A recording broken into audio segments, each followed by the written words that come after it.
Buenas, ¿cómo están, chicos? Voy a hacer una práctica del contrato de seguro, medida número 10. ¿Qué es el contrato de seguro? El contrato de seguro, habíamos dicho que era el contrato por el cual una de las partes, llamada aseguradora o asegurador, se va a obligar a indemnizar a otra, porque a cambio del pago de una prima periódica. ¿A quién va a indemnizar? A otra persona que se llama asegurada, por el motivo de daño, pérdida o privación de un vehículo esperado que podrá sufrir por un siniestro, que podría sufrir por un acaecimiento futuro e incierto. Acá tenemos la respuesta: es el contrato por el cual una de las partes, llamada asegurador, se obliga, al cambio del pago de una prima periódica, a indemnizar a otra, llamada asegurado, por la pérdida, privación o daño de un lucro esperado, que va a poder sufrir por un hecho futuro e incierto, que va a sufrir el siniestro. Acá, siguiente pregunta: cualquier persona jurídica con capital suficiente puede ser aseguradora. Falso. Está bien en personas jurídicas, por lo general son personas jurídicas, pero no cualquiera puede ser aseguradora. Los que pueden ser aseguradores son las sociedades anónimas, los seguros, las cooperativas y seguros mutuos, las agencias o sucursales de sociedades extranjeras, igual a lo que acabo de decir: cooperativas, sociedades anónimas, y los entes, ya sean oficiales o mixtos, a nivel nacional y provincial, siempre que sean con la autorización previa de la Superintendencia de Seguros de la Nación. Aquí está la respuesta: es falso, porque solo pueden realizar operaciones de seguro sociedades anónimas, cooperativas, seguros mutuos, sucursales o agencias de sociedades extranjeras, organismos o entes oficiales o mixtos a nivel nacional, provincial o municipal. Bien, una característica esencial del contrato de seguro es que es conmutativo. Aquí hay que recordar los caracteres del contrato de seguro que está en la teoría, que es consensual, bilateral, aleatorio, oneroso, principal, de adhesión, de ejecución continuada, de adhesión. Esta respuesta es falsa. ¿Por qué? Porque en las clasificaciones de los contratos y de las obligaciones, el contrato conmutativo, las ventajas son conocidas por las partes, o sea, hay certeza de lo que va a pasar. En cambio, en lo aleatorio, las ventajas no son conocidas, y las ventajas o las pérdidas o las ganancias están de acuerdo al hecho que podría sufrir o no, o sea, hay una incertidumbre. Bien, esta respuesta es falsa, porque en la clasificación de contratos y obligaciones, en las conmutativas, las ventajas se conocen. En lo aleatorio, las ventajas o las pérdidas va a depender, para uno o para todas las partes, va a depender del acontecimiento futuro y incierto. En el caso del contrato de seguro, la característica esencial es la incertidumbre. Bien, habíamos dicho que ahora, si la pregunta fuera: una característica esencial del contrato de seguro es que es aleatorio, o que la característica esencial está en la incertidumbre, la respuesta sería verdadera. Vamos con la siguiente.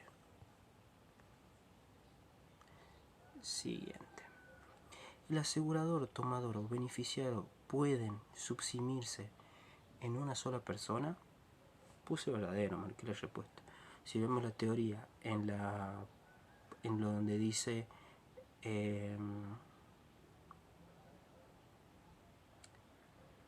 donde está definido lo que son las partes que intervienen en la celebración del contrato, establece que el asegurador, tomador y beneficiario muchas veces son la misma persona.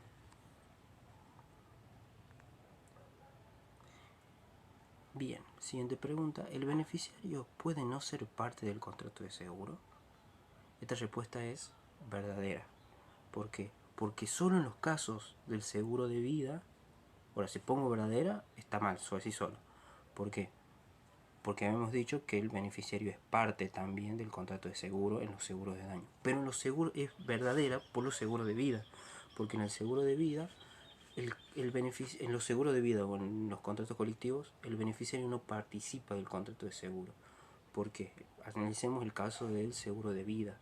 El seguro de vida, el tomador, beneficiario, asegurador, asegurado y beneficiario son personas distintas. El tomador es la empresa que contrata a la aseguradora. El asegurado es el trabajador y el beneficiario es el que va a cobrar la indemnización. El trabajador muere, que la persona asegurada no la va a poder cobrar la indemnización, sino que va a cobrar el beneficiario, que por lo general son los hijos, la esposa, los padres, los hermanos y todo eso.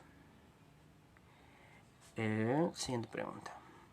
Ahora vamos a ver la respuesta. Verdadero, porque el seguro de vida y en el colectivo el beneficiario no es parte del contrato. Siguiente pregunta. Riesgo es la relación económica con un bien determinado, un patrimonio que se va a pretender resguardar por medio del seguro. La definición estaría bien.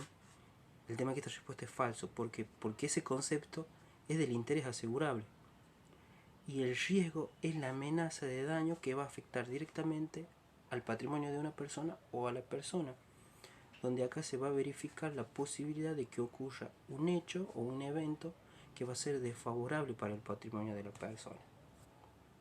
Falsa, porque esta definición que está enunciada es del interés asegurable. Y el riesgo es la amenaza de daño que va a afectar un bien a una persona con posibilidad de que se verifique ese hecho.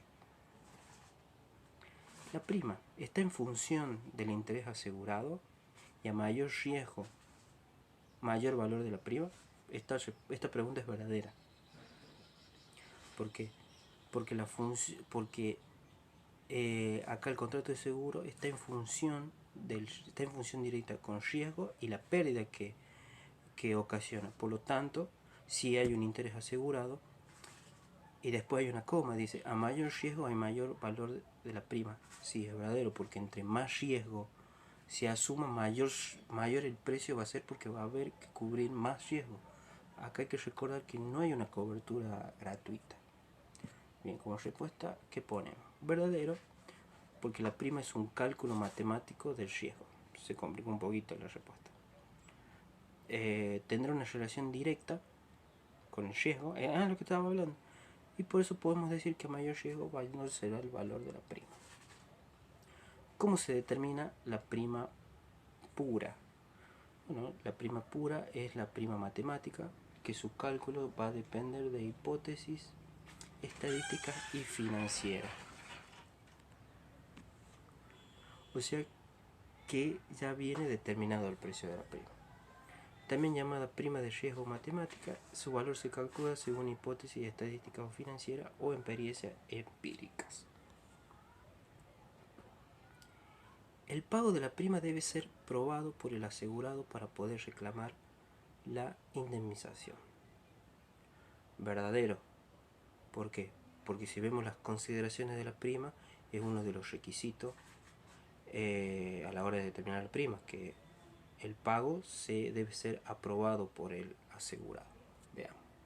Verdadero, porque si vemos las consideraciones de la prima, se debe desde la celebración del contrato, la mora del pago va a suspender la garantía que da el asegurador y va a tener derecho a cobrar la prima del periodo en curso. Y acá está la respuesta. Su pago debe ser probado por el asegurado, ya que la emisión de la póliza no lo hace presumir. Después vamos a ver por qué. Bueno, su cálculo depende del monto asegurado, riesgo asumido, duración del contrato, tasa de interés. La indemnización debe ser siempre en dinero. Falso. ¿Por qué? Porque acá lo que se trata es volver a la situación anterior en que se encontraba el asegurado. Primero, se va a tratar de reparar el bien, se va a tratar de reemplazar el bien, y si no se puede, recién se va a hacer una indemnización económica por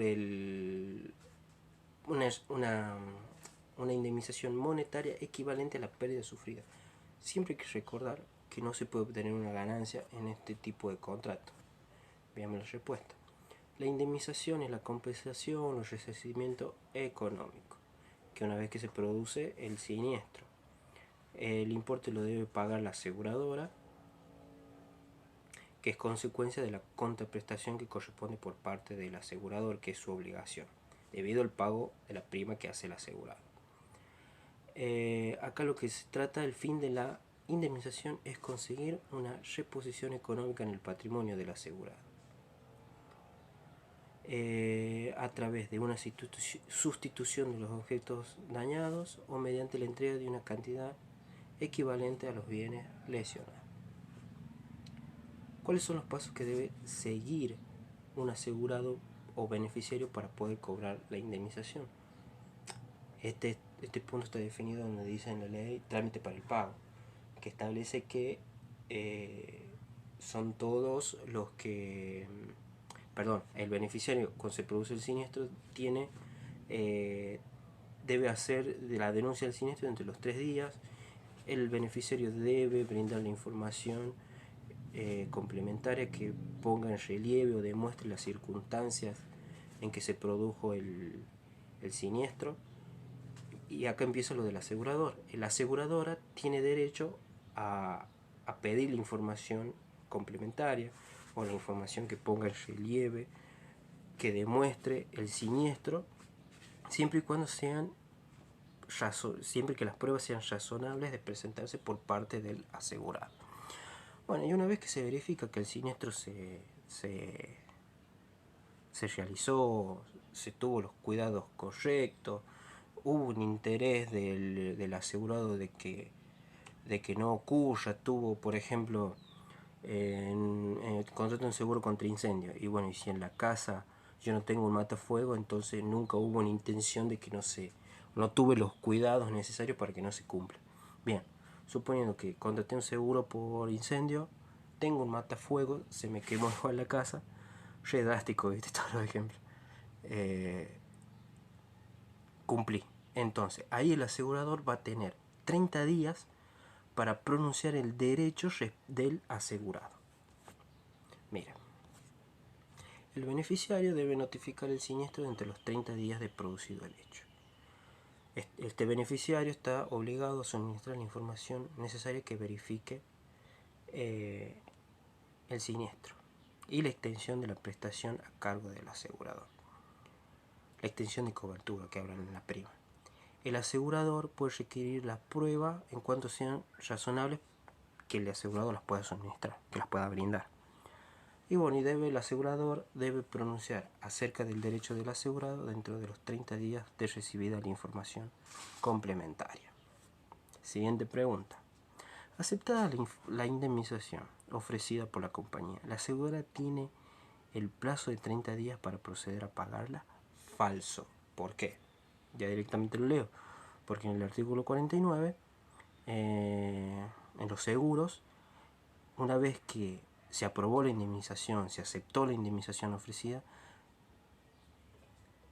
el crédito del asegurado se lo va a pagar dentro de los 15 días. Siguiente pregunta. Aquí tenemos un caso práctico.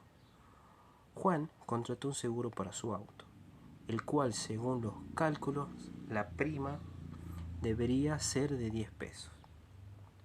Pero, para estar bien cubierto, Juan decide contratar el seguro con una prima de 15 pesos. Producido el siniestro, los daños que efectivamente se produjeron ascienden a 100 pesos. Al presentarse a cobrar la indemnización, Juan reclama que se le pague 150 pesos, ya que él venía pagando una prima mayor. ¿Tiene razón Juan en su reclamo? Sí, no, ¿por qué? Uno, si no lee la teoría, si no hubiera leído la teoría, yo creo que me hicieron esta pregunta en el examen. El tema que yo contesté que sí, porque venía, o sea, por lógica, digamos, correspondería. pero no, porque aquí se hace pasa lo que es el contrato de seguro de sobreseguro, o sea, se contrata un seguro mayor al valor asegurado. ¿Entendés? El valor asegurado es el valor al que figura, el que figura en la póliza, y el valor asegurable es al que deberían estar asegurados los bienes. Bueno, acá el valor es mayor. ¿Por qué? Porque Juan contrata por 150, pero el daño fue por 100 pesos. Entonces no correspondería. ¿Por qué? Porque acá no se puede obtener una ganancia sobre ninguna circunstancia. Se produce la situación de sobreseguro, donde el valor de la suma asegurada es superior al interés asegurado, es decir, cuando el capital asegurado es mayor al valor que realmente tienen los bienes. Acá, si el asegurado cae en esta situación, sale perjudicado, porque pues durante el tiempo que estuvo pagando el sobreseguro estuvo pagando una prima superior al que le correspondía por el bien que estaba protegiendo. Porque acá la compañía asegurada solo indemniza el daño causado. Bueno, después dice que el sobreseguro es ilegal, ya que el asegurado recibirá una indemnización solo por el daño sufrido. Pedro quería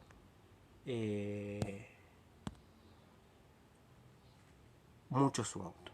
Contrató con varias compañías distintas un seguro para el vehículo. Lo hizo sin que las distintas compañías se enteren, pagando el monto de la prima a cada compañía. Producido el siniestro, Pedro pretende cobrarle a cada compañía la indemnización. ¿Puede hacerlo? Sí, no, ¿por qué? Puede contratarse un seguro con varias compañías, eso se llama pluralidad de seguro. Pero ¿qué pasa? No va a poder cobrar la indemnización porque acá tuvo la intención de cobrar más. Y aparte, sin que se enteren. O sea, hubo una retinencia de falsedad, por lo tanto, el contrato es nulo. ¿A qué ocurre la pluralidad de seguro? Esta es la respuesta. Se produce cuando el asegurado asegura el mismo interés y riesgo con más de una aseguradora, pero bajo pena de caducidad debe notificar a todas las aseguradoras. Si ocurre el siniestro, cada asegurador contribuye proporcionalmente por el monto de su contrato, pero el asegurado no puede pretender que le paguen más que el daño sufrido efectivamente. Por eso es que debe avisarse. Por ejemplo, una pagaba 100, y la otra pagaba 50 y la otra pagaba 50. Bien, y los daños fueron por 150 pesos. Solo se le va a pagar, la primera empresa le va a pagar 100, la otra le va a pagar 50 y la otra no le va a pagar porque ya se cubrió el daño. Por eso es que debe notificarse, y además no debe haber una ganancia por ninguna de las partes. Acá, siguiente pregunta. ¿El contrato es un contrato formal que solo puede ser probado por la póliza? Y uno lo lee así y es verdadero. Pero ¿por qué es falso? Porque hay otros, no es solo la póliza que demuestra, sino que hay otros otros medios que se puede probar, que es el recibo de pago o el certificado de cobertura. O sea que el verdadero requisito para que el contrato sea válido es que exista una prueba por escrito, no es solo la póliza. Y aparte también es falsa porque el contrato de seguro tiene como característica que es no formal, porque se celebra por cualquier medio. La póliza solo le da formalidad, que es otro tema aparte. Siguiente pregunta. Juan contrató un seguro para su auto. Juan pagaba regularmente su prima. O sea, acá cumple el primer requisito, que es en tiempo y en forma. Unos meses después, Juan tiene un accidente en el que resulta una persona herida. Juan, en la exposición policial que se hace en el lugar del accidente, como le remordía la conciencia, reconoció que el accidente se debió a que se distrajo. ¿Obró bien Juan? ¿Sí o no? ¿Por qué? Uno, si no lee la teoría, dice sí, porque fue moralmente correcta. Y la verdad que la ley dice otra cosa. Acá no obró bien. ¿Por qué? ¿Por qué? Porque no va a cobrar la indemnización. ¿Por qué? Porque reconoció la culpa delante de tercero, que eso es caducidad, causas de caducidad legales. No, ¿por qué? Porque no se debe alterar el riesgo, y si se lo altera se debe comunicárselo al asegurador. Acá no pasa. Abonar el seguro en tiempo y forma, lo hizo, cumplió ese requisito. Denunciar el siniestro en tiempo y forma, lo hizo en el acto. Proveer la información y documentación necesaria, lo hizo. Cumplir con la obligación de salvamento y no reconocer responsabilidad ante tercero. Acá reconoció la responsabilidad, por lo tanto es causal de caducidad. Pierde el derecho a la indemnización, Juan. ¿En qué casos el asegurado o beneficiario necesita el consentimiento del tomador para poder cobrar la indemnización? Acá estamos hablando de lo que la ley enumera, creo que es la ley 17418, no me acuerdo qué artículo, no lo tengo anotado a mano, si no lo diría. Es que el asegurado tiene derecho a cobrar la indemnización si posee la póliza. Ahora, si no la posee, va a necesitar ahí el consentimiento para cobrar la indemnización. ¿Y por qué tiene el tomador? Porque ese es uno de los derechos, o sea, no está obligado a entregar la póliza ni al asegurado ni a la empresa aseguradora. Y aquí está la respuesta. Siguiente. Oscar, como aprecia mucho su auto, cuyo valor de mercado es de 1.000 pesos, lo asegura por un valor de 10 millones de pesos, lo cual paga puntualmente la prima, en tiempo y forma lo cumple. El vehículo tiene un siniestro y se produce la destrucción total.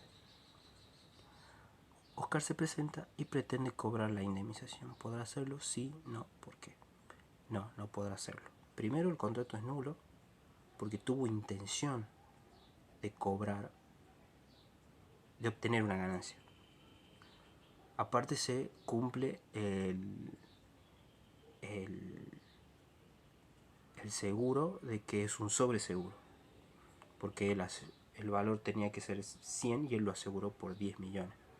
¿Entendés? O sea, el valor asegurado era 10 millones y el valor asegurable, o sea, el que debería estar asegurado era de 1.000. O sea, hubo una intención de cobrar más. O sea, la aseguradora debería pagarle 1.000 pesos, pero no va a cobrar la indemnización porque tuvo intenciones de obtener una ganancia. Por más que lo haya hecho de buena fe, ahí entra el tema de retinencias y falsedades. Así que bueno, es no. Leamos la respuesta. Se produce una situación de sobreseguro donde la suma asegurada es notablemente superior al interés. Bueno, acá el asegurado sale perjudicado porque él pagó 10 millones de pesos cuando él sabía que el asegurador le iba a pagar 1.000 pesos. Nada más. Acá. En este caso, le cabe un acondicionamiento para que el asegurador pueda pedir la nulidad del contrato. Donde es nulo el contrato cuando se celebra con empresas no autorizadas. Si se celebra, si al celebrarse el riesgo deja de existir, si el verdadero riesgo es ocultado y si la suma asegurada supera notablemente el interés del asegurado.